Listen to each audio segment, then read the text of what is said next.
live stream. Oh, that's the thing I've got to do is just switch off the volume. So bear with me a second.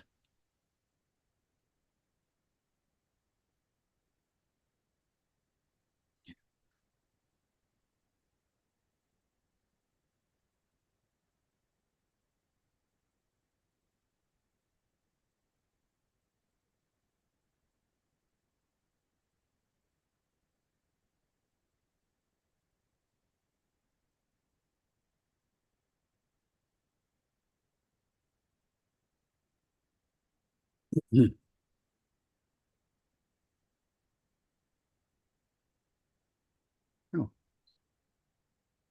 we got it. We got it. We're live. So, hi there, Elevated Planet community. This is John Drew here from Elevated Planet. And Jolie Gabrielle from Elevated Planet. And we want to thank you so much for joining us today, this Sunday. And today we have so much in store for you. So John is going to give us more about what we're going to have on topic for today. Yep, thank you, Jolie. Yeah, part two. So basically, part one last week was to do with the Gregg Braden and Julie Raisler. Apologies, Julie, if I murdered your name there, but Julie, yeah. So she was the one putting on the interview with Gregg, and it was a really deep interview. And what we're going to do is you're going to have access to the full interview on the newsletter that will go out either tonight or tomorrow, so you can see the whole thing. Because again, Gregg goes into yet more depth, but part two we got here will last about 17 minutes. So last week we covered a variety of things. Bear with me a sec. Yeah. And again, part one will also be linked on the newsletter for anybody who didn't get to see it last week. You can catch up with that. But you know, this is again a little bit more hard hitting this time around because you know we're going through Nos Populi because you know we always tended to be a little bit more sensitive on the Elevated Planet side of things. So we are going to really go under the Nos Populi, we the people banner at this point. So in part one, we covered the, you know, this is things that Gregg was talking about. While war crimes and atrocities continue, are we being encouraged into normalcy bias? Which means treating the previously unacceptable as acceptable. And then the question was, what risks does this represent to humanity? And that was something, again, that is a very important point because, again, we saw this in the Second World War. And again, this will be covered in part today as well, but it's an important one to be aware of. And then there was a lot of talk again around centralized control versus the freedoms that humanity should be allowed. So again, an important point with 40 westernized countries holding elections this year, which has never happened before. So it is an important point and it's an important one to watch out for. And then the fact that one of the things that Gregg has discovered, and we've been talking about this for years, you know, the media show intentionally skewed outcomes or events actually through news media typically or various other forms of media. So what do we really know to be true? We have to be discerning. I think that is something. And he discovered this when he was in his hotel room, looking at the story from the 7th of October, I believe it was, when Hamas attacked in Israel.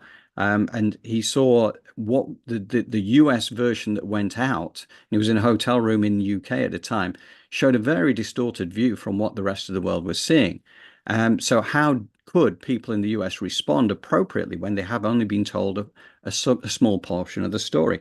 And that, as we know, is typical. Also mentioned that the USA is involved in 22 wars around the world right now. How many of these are we aware of? Okay. I can't even begin to get anywhere close to that as far as my awareness goes. And again, events are being weaponized to divide us rather than draw humanity together. The indoctrination and the brainwashing is all out there. You know, we don't realize these things. We think that life is the way we've been programmed and conditioned to believe it is. But once you start to wake up to the fact that actually, you know, we have a lot more power than we've been encouraged to believe. And this is what the awakening and the remembering thing is all about. The great remembering is remembering how magnificent we are and that we can create a world of unspeakable beauty. We have it within our power to do so. And that is where we are heading. So there is the briefest of overviews of part one. And now, without further ado, we're going to leap straight into part two. So, Gregg and Julie, we'll let you take it away. Bear with me a second. Just got to switch screens around. And off we go. Well, first of all, there is so much in what you just said, and I love that you went to the deep end of the spiritual pool. And these are the questions that I've been getting from our beautiful listeners, my own soul. And I think this where I felt the lighting up is, this archaic world, the past traumas, and the new world emerging, and kind of how do we, I know anybody watching or listening right now, like attracts like, is here because they want to come, you want to come from love, you want to come from healing, you want to come from, makes me want to cry, even just saying it, I can feel it, being a part of something better, more beautiful, more loving. I think of your book about the divine matrix, and to me, it's like, I literally read and like submerge myself in that daily, because I just love to be reminded that there's something greater that's loving, that is in every cell and atom and every aspect of who we are.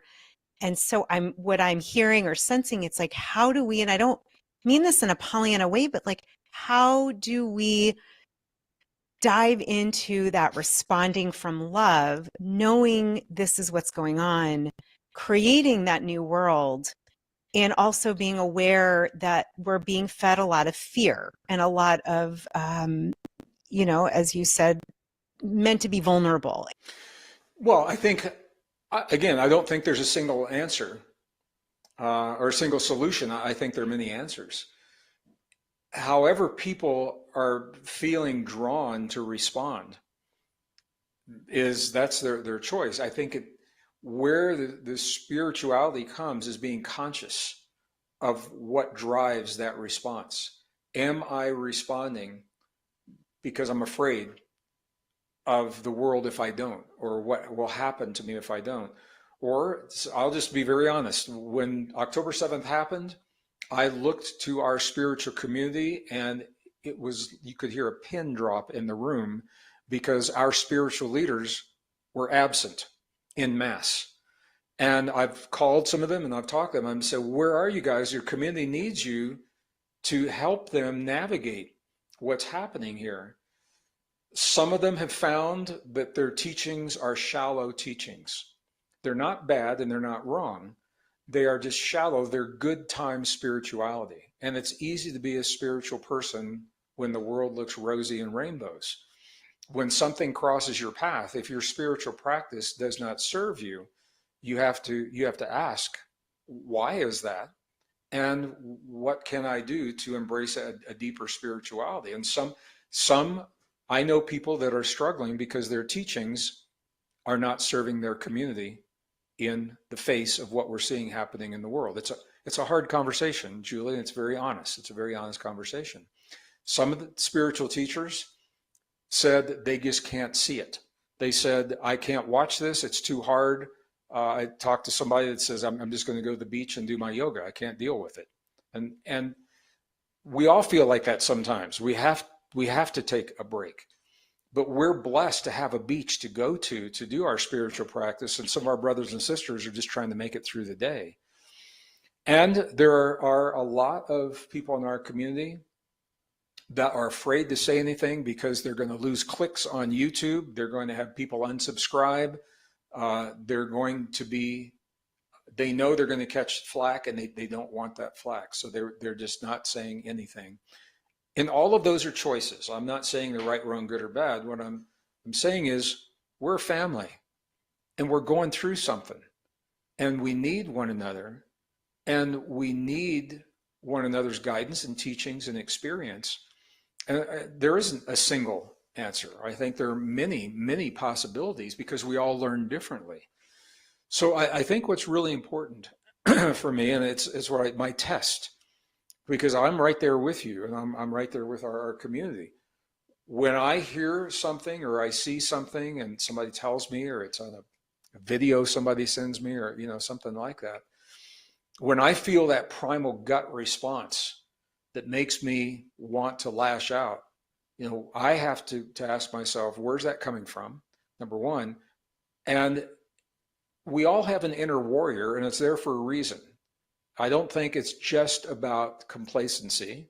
I don't think it's just about turning the other cheek. We have to act sometimes.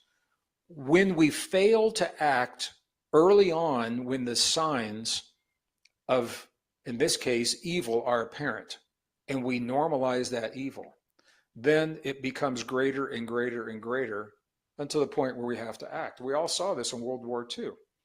If we had not acted as allies in the West, and we'd allowed Hitler to continue his conquest, we would live in a very different world today. So we had to act. So again, it's not that we need to not act, but on a spiritual level, what's compelling us to act? We'll get through this, and there will be a time you and I have this conversation. All of this is in the rearview mirror. It's all already happened. The question is, what have we become? What kind of people have we become when this is over? And we have the opportunity now to become conscious and ask that question, consciously aware of what we're doing. And I know people that are reduced to the most primal, instinctive levels of pure revenge and hate, and they're allowing the hate to consume them. So hate has a chemical consequence. It kicks up the stress hormones in the body, high levels of cortisol, high levels of adrenaline that last day after day after day, not just for a short period of time. It becomes the filter, the lens through which they see all the events in life and all the events in the world. And they begin to lump categories of people together, and that hate begins to define other categories of people that have nothing to do with what's happening in the Middle East. I'm seeing that happen right now. And this is a spiritual exercise. Do we allow ourselves to succumb to that? Or can we draw a line and say, we will not tolerate this level of evil because we love our world, we love our children, we love our future, and we love ourselves enough to draw the line and say, this cannot be tolerated. What does it take? Now, what does it take to follow up, to make it clear that evil cannot exist? So I don't know if any of that makes any sense. It's up for me as well, for a lot of reasons. I was supposed to be leading a group in Israel in November. This happened October 7th. And of course, I knew that we wouldn't be there in November. But all of our guides, our Palestinian guides, they text me, they're afraid. They think everybody's mad at them and people don't like them, and they want to take them off the face of the earth. And my Israeli friends, they don't know. They said, we don't know where this is going to go. We don't know what to do. This isn't us. This isn't what we want. Yet it's happening. And there's a lot of people in the world that want something more than this.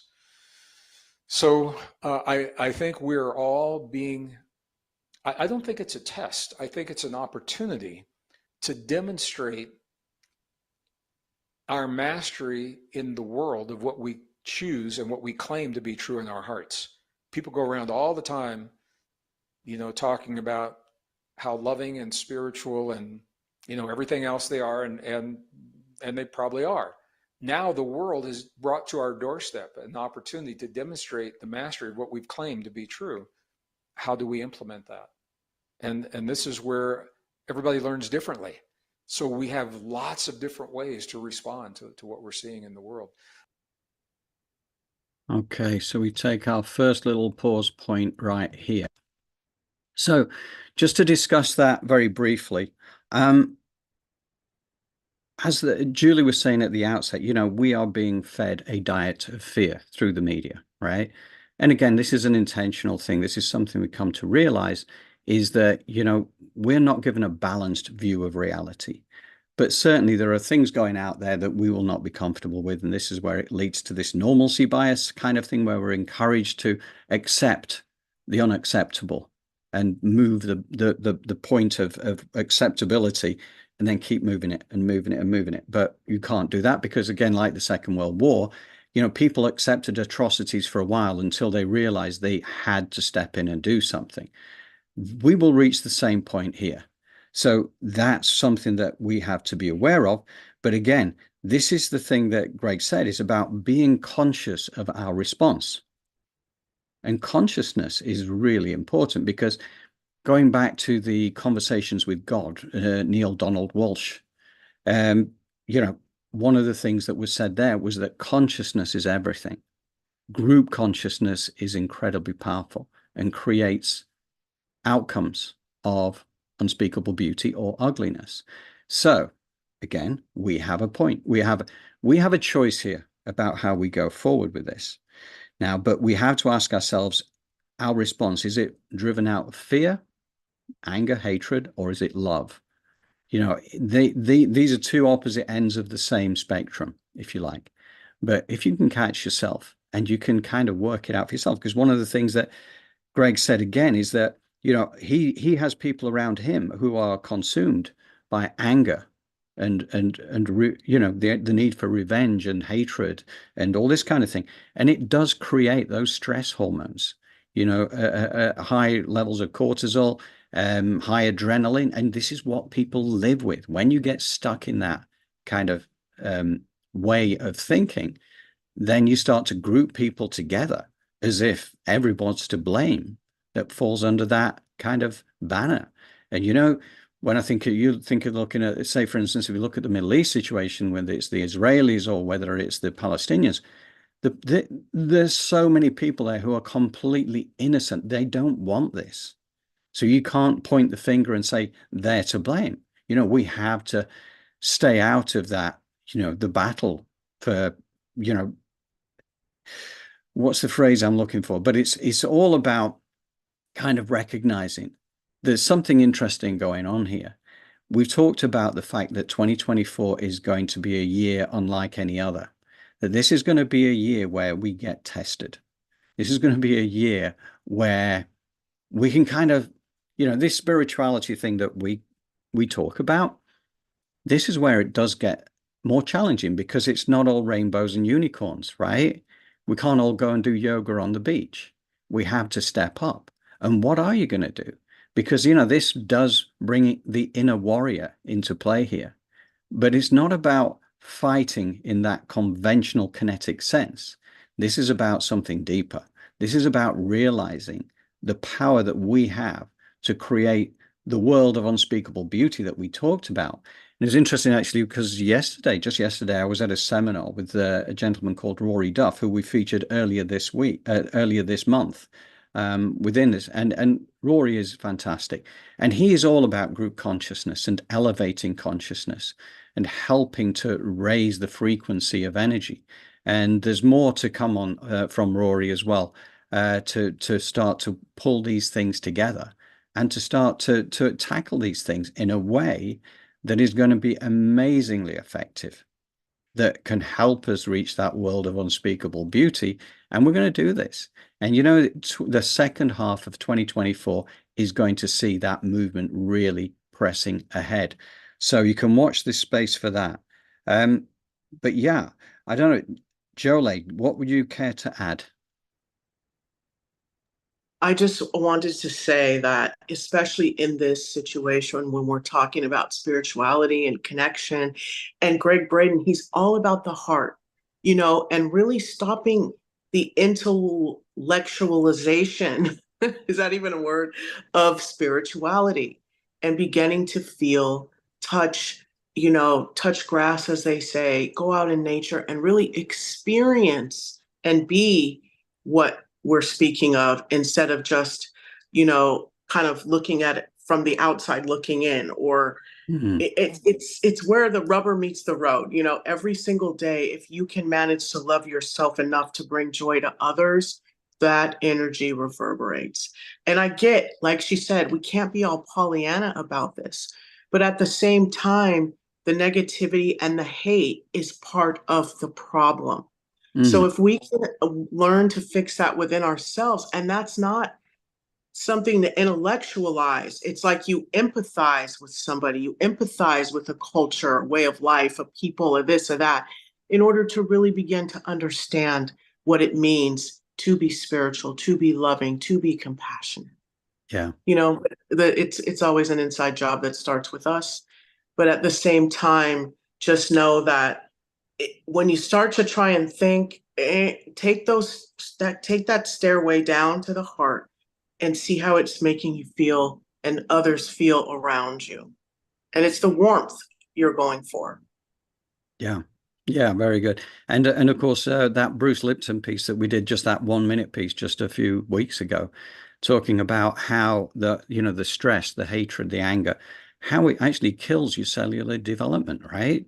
You know, it is very damaging. It causes disease. And so, even despite the fact we don't want to get caught in that, those emotions at the same time, it's actually physically damaging to our cellular regeneration as well. But thank you. We'll leap on now to the second part of part 2. So here we go.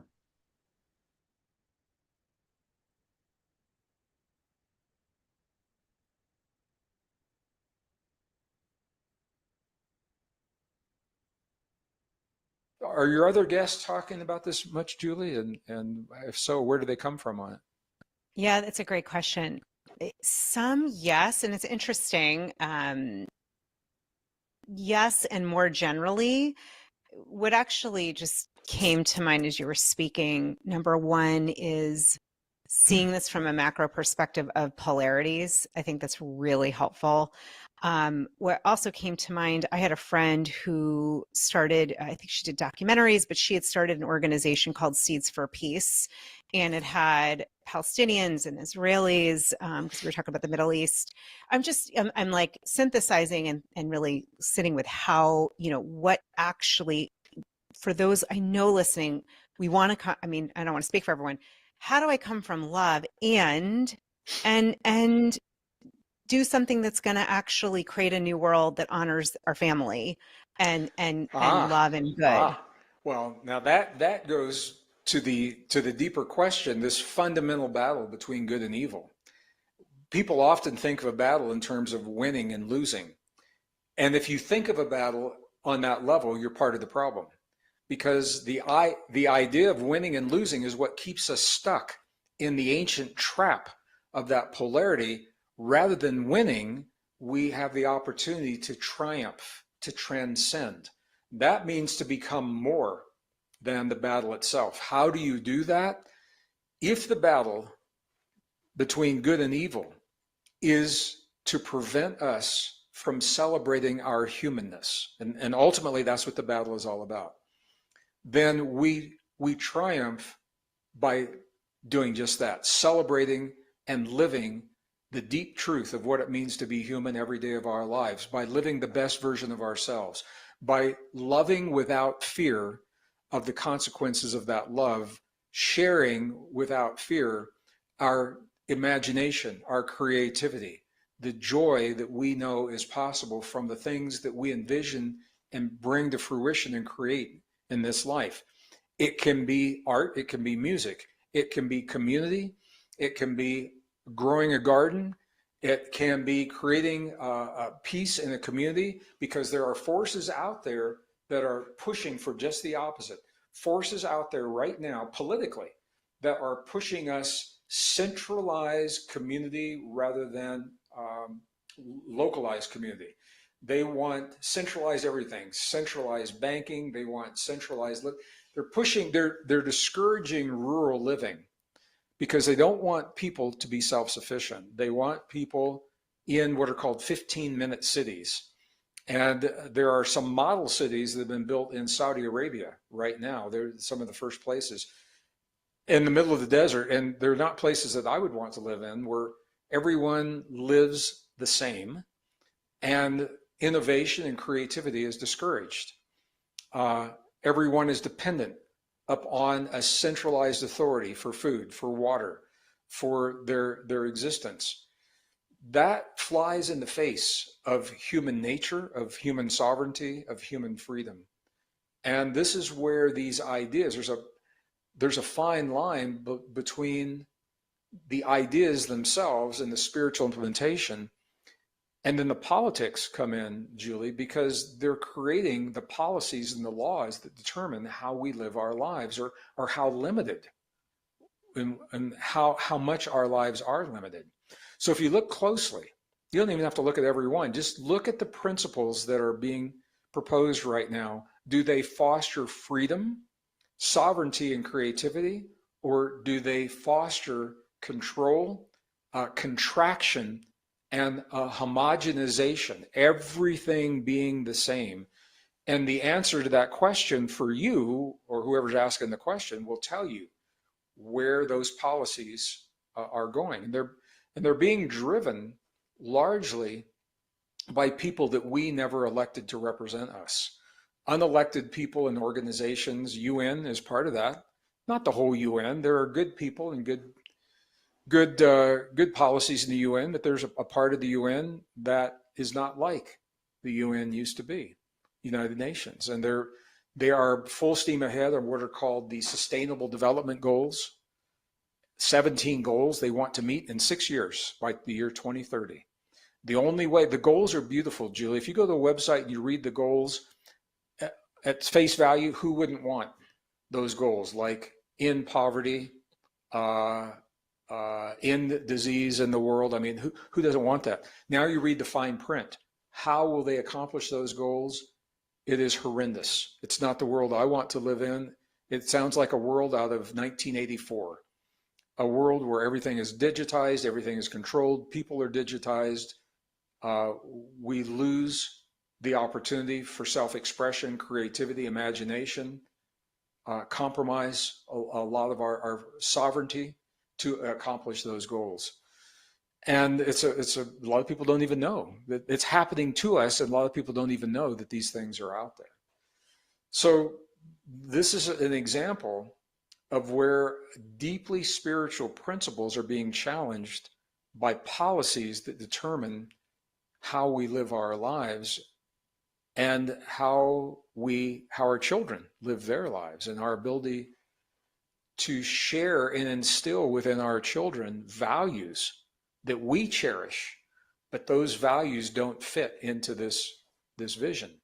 So when we live the best version of ourselves, what we're doing is what Buckminster Fuller said so beautifully before he passed in the early 1980s.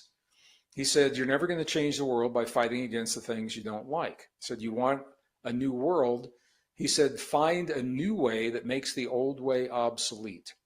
People will follow the new way and the old way will collapse. The new way is to live the best version of ourselves, the deep truth of what it means to be human, and to celebrate that, because those are the qualities that are being challenged, and some people want to defeat those qualities.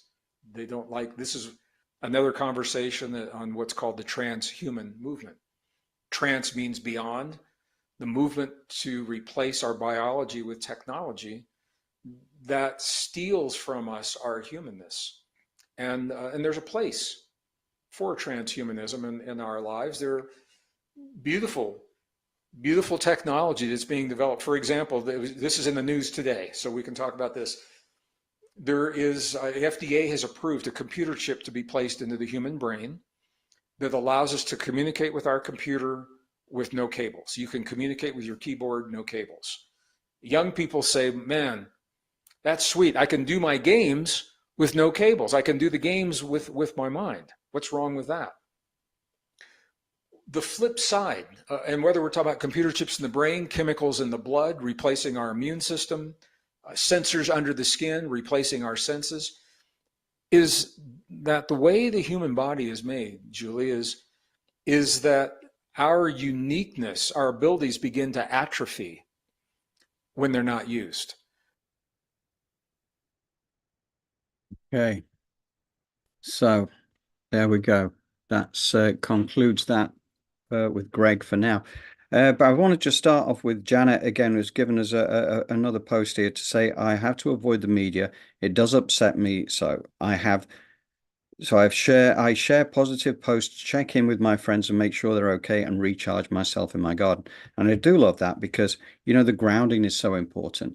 But also I'm totally get the fact that it is difficult to see the stuff that's going on in the media, particularly when you realize how distorted it is, and it's supposed to drive you towards fear. So using discretion to expose yourself to these things and, by all means, expose yourself to things where you're looking at things that are grounded in truth, but don't get drawn into the media that is, the mainstream media is kind of guilty of this so much of the time. Just ask yourself the question all the time: how much of the truth are you really seeing?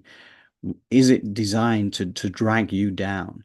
And as Janet's example there, is making sure that you don't get dragged down, to make sure that you keep it within your community, the people that you can affect positively, and putting the positive messages out there. Then, you're putting an energy out there which is counterbalancing negativity. So yeah, thank you, Janet. That's really important. One of the points that Gregg mentions there at the outset is the battle. It's the winning and losing polarity trap. We're brought up to think of life as a competition. Whether it's sports, whether it's jobs or anything, we're in competition with each other, and that's how we're programmed and conditioned to see the world.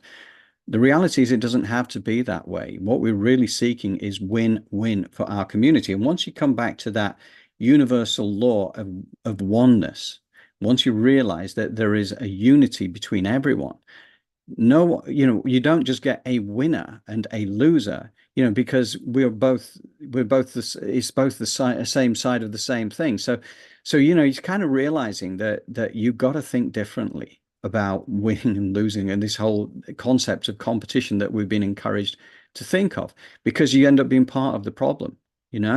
It's as Gregg says, and this is about transcending that polarity trap and celebrating our humanness, living the best version of ourselves. I think these are all things that are very important. And again, coming back to love, we're all created differently for a reason. We can't be all homogenized into a lump and told, like with this 15-minute city kind of idea. And I must admit, one of our community, Mike, he sent me something on this going back probably a year and a half ago. And I've seen evidence of this even locally to where I am, where there are plans that they want to implement a 15-minute city. I can't believe it'll ever go ahead. I honestly can't, because I think that is taking normalcy bias too far. People will rally against this because you can't be told that you've got to live your life within a certain confined geography and you need permission to step outside of that zone. That is not the world of freedom, of sovereignty that a vast majority of people are looking for. So, but again, this is all here to challenge us and to challenge how we are going to find a solution to this together.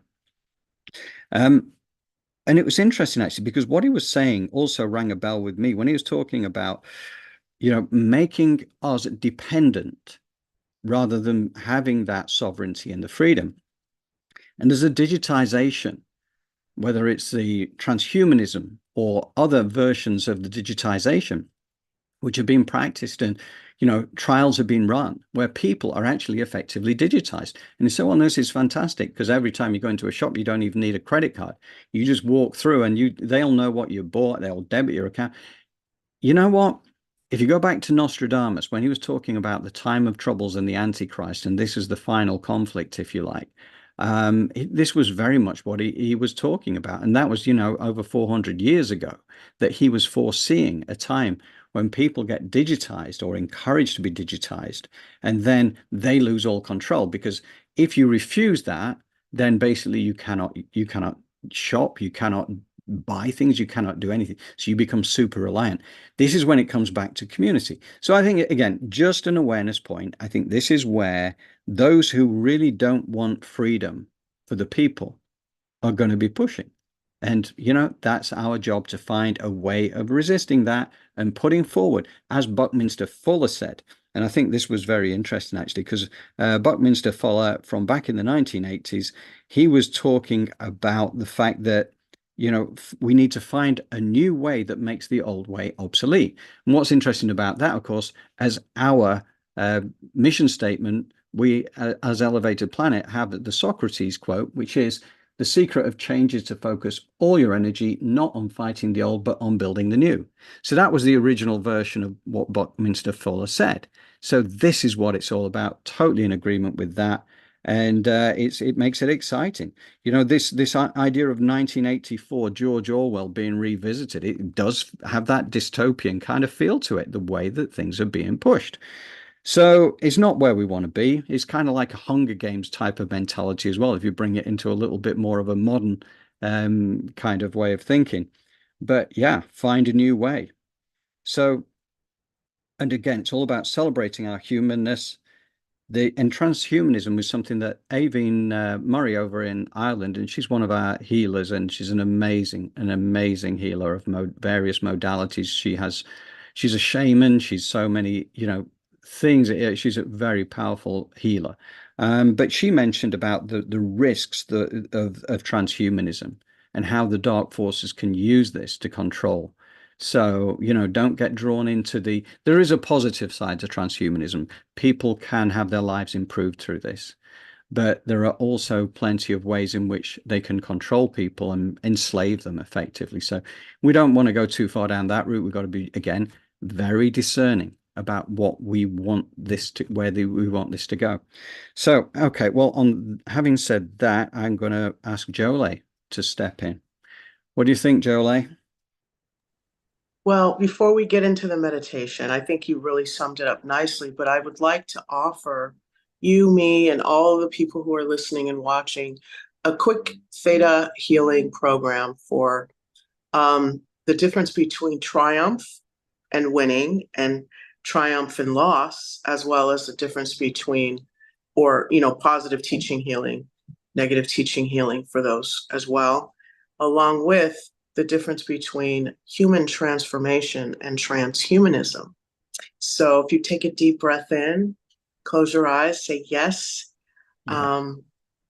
From much love and creator perspective, understanding, and definition, I want to offer you a positive teaching healing, negative teaching healing, trauma teaching healing for divine triumph, making yours the same.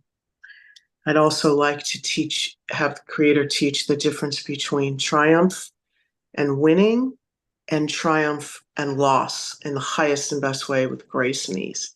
Thank you, it is done, and so it is. And from creator's perspective, understanding and definition, and with full humility, I'd like to teach you positive teaching healing, negative teaching healing, trauma teaching healing for human transformation, divine human transformation, making yours the same, and the difference between human transformation and transhumanism in the highest and best way with grace and ease. All of us knows the difference. Thank you, it is done, and so it is. Thank All you. right. Very nice. So, okay, well, that's wonderful. Are we okay to go to the meditation at this point, Jolie? Absolutely. Thank you. Okay, right. So what we're going to do this week, we are going to do something slightly different. We're going to finish with the meditation. So when the meditation finishes, then that will be the end of this particular broadcast. And I want to say thank you to the community for tuning in today. And as always, if you have any questions for myself or Jolie, by all means, send them through me, John Drew at elevatedplanet.life, or you can find us on the elevatedplanet.life website where we have a contact page. Happy to answer your questions, any thoughts, any considerations that you want to put our way. Absolutely, please do reach out. So with that said, thank you, everybody, and thank you again, Jolie. And we are going to go to the meditation. So bear with me a second, please.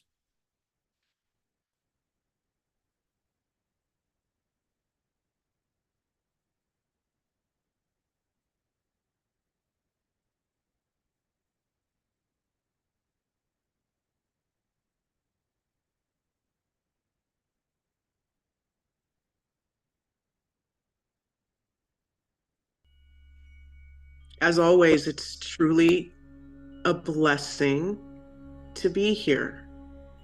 And so we begin with the breath, the life that we have been given from the divine. So let's go ahead and slow that down and command our heartbeat to sync up with our breath. As we then bring our awareness to between our sit bones and ground our energy. You want to clean off your grounding cord and let that happen as you blanket the inside and the outside of your grounding cord. Go ahead and do it while the grounding cord's being created, and root yourself. Pull in your aura layer to be 1.5 feet around you. Call your higher self to a comfortable distance above your head and snap in that astral body. We're going to go ahead and run 15% earth energy by opening the bottoms of our feet like we would the lens of a camera, letting that beautiful earth essence of water, air, fire, crystal, rope, tree trunk, earth, light, whatever it is that resonates with you, lava, fire, go ahead and allow for that to pool in the feet and move up the side channels of the legs as you open your crown like you would the lens of a camera, and allow for that beautiful golden cosmic life force energy to cascade down, filling up all the folds within the brain, allowing for you to create new pathways, ones that support you, connecting that brain with that heart and that higher self, all in alignment with you. And right here, as this energy begins to fill us up like water fills up a cup, with your permission, say yes if you want it. I'd like to give you, from Creator's perspective, understanding, and definition. It's commanded that you align back with your true core beliefs and have the heart to manifest them and set clear boundaries going forward. And any trauma from those experiences be resolved and dissolved, send down that grounding cord. Thank you, it is done, and so it is. So now, anywhere in our body that there is normalcy, balance, it cannot maintain the vibration as we bring in that earth and that beautiful cosmic life force energy. So let's go ahead and out that program, that pattern, and wherever it is holding itself in our bodies, we're going to go ahead and remove and resolve that pattern, program, vow, contract, agreement, or other obligation, resolving and dissolving it on a history level. And we're going to send it to Creator's light and replace it with unconditional love for others and self and unconditional forgiveness. As we move out, first we turn a bright yellow, any of that normalcy bias that is sitting in our cells and in our muscles and in our body. And we send that beautiful earth energy and that cosmic gold light to go ahead and flush that down our grounding cord, putting a golden sun above our head, and we bring that down. Just listen to my words. Just close your eyes and breathe. Your higher self is taking everything in. We're doing a lightning rod healing right now. So just breathe with the rhythm of your body. Say yes. Allow the permission for this healing to take hold in the highest and best way, with grace and ease, letting the light in. It is safe for you to align with your unique energy signature, and you have the courage to be seen. So now we're going to have a positive teaching healing, negative teaching healing, trauma teaching healing, making it safe for us to be seen. That's bundled in that positive teaching healing, but in the perspective, understanding, and definition of the Creator, to have that positive attention be shined upon us, knowing that we are safe to say, hey, this is incorrect, whether it is verbally or with our actions, knowing that we are creating a support system around us that also sits in their unique energy signature. And it is safe for them to raise up and rise up. Allow that heart and that brain to connect, to be seen, and to allow that energy, that positive energy, to reverberate out into the universe in the highest and best way, with grace and ease. Thank you, it is done, and so it is. Take a deep breath in. And now we're going to do a positive teaching healing, negative teaching healing, trauma teaching healing, as this earth energy and this cosmic gold life force energy move throughout our body, turning every cell in our bodies heart-shaped as we fill up all the space within with divine guidance from our higher self and divine. But we know our unique energy signature sits inside of all of the space within these heart-shaped cells and atoms, pulsating love throughout our system, moving out the hatred, moving out the anger, the jealousy, and most definitely the fear, moving in the love, the unconditional love, the forgiveness, opening ourselves up to be guided divinely by the light of divine creator. Take a deep breath in, exhale. Feel all of this beautiful energy moving throughout your body as you focus and concentrate on your goals. That divine energy signature that has you in a state of joy, unconditional love, financial prosperity, abundance, and you are safe receiving the positive attention that allows for you to build, not only for yourself, but your environment in the highest and best way with grace and ease. And we are also going to, with your permission, please say yes if you want it. Positive teaching healing, negative teaching healing, trauma teaching healing, bringing in the universal law of polarity. All of us know what it looks like, feels like, sounds like, and acts like. This is bundled in that positive teaching healing. To have the law of polarity fill up that space, to lock in with that unconditional love and forgiveness that's in those heart-shaped cells that are making up every part of us, locking in, bringing into harmony the extremes that we may be experiencing, from anger to love, right? How do we create a harmony and a focus so that we know a practice? We create a practice that allows us to release, but at the same time fill up. Let's open up to the possibilities of what that is and allow for our intuition to guide us into that understanding of what our practice is, our unique energy signature practice that allows us to release depression, anxiety, fear, and fill up with divine life force energy and action and execution of that light and those messages that come down and through us, creating a harmony and that law of polarity. Last but not least, as we breathe in and exhale and know that our heart is in rhythm with our breathing and our brain, all of our chakras are in alignment. We're running this 15% earth energy, this 85% cosmic gold, knowing that 15% is a color that resonates with you. You're rooted and grounded into Mother Earth in the present moment. Your higher self sits at a comfortable distance above you. Your astral body is snapped in, and your aura layer is 1.5 feet around you. Take a deep breath in as we do a positive teaching healing, negative teaching healing, trauma teaching healing. With your permission, say yes.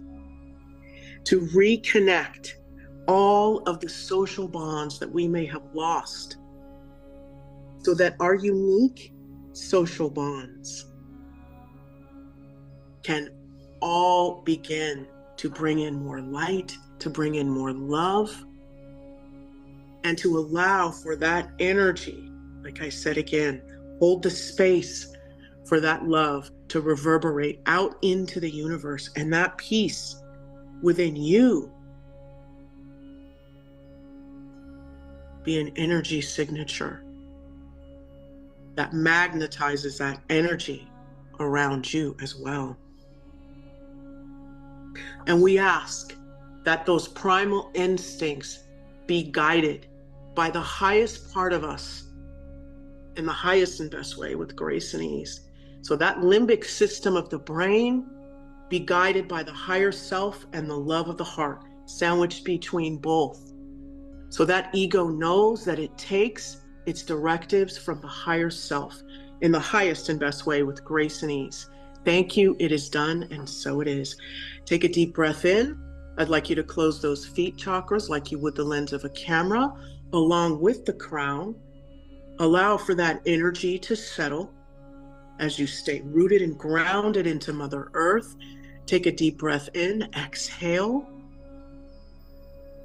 and hold the space for love, peace, and unconditional joy, which leads to what? Unspeakable beauty. Thank you. It is done, and so it is. And you may open your eyes.